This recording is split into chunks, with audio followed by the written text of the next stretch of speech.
All right, these are another in a series of what to do and what not to do in the courthouse, and where to do it and not to do it.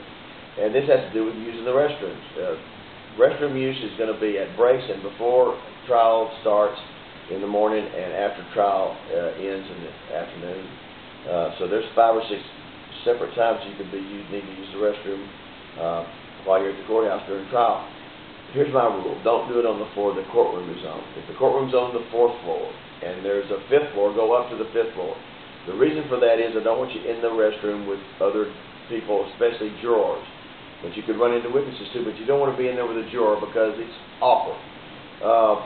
The rule is you can't engage a juror in conversation, nor can you be engaged by a juror in conversation. In other words, you just can't talk to jurors outside the court. You can't talk to them in the court either. This is to keep the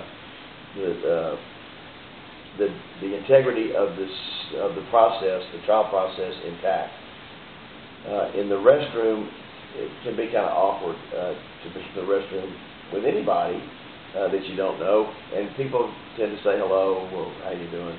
And those are okay. Those kind of comments are okay between a defendant and a juror. You can say good morning to a juror. You can say how you doing, but that's just as a greeting, not as a conversation beginner. And to the extent that you're in places that are confined with jurors, you're likely to end up in a short conversation, and that stops the trial and it messes up everything. So don't do it. Go upstairs to use the bathroom. And there's other reasons you want to use the bathroom with jurors, but that's the primary one. Is it's awkward enough you might get into a conversation, and that's a bad thing.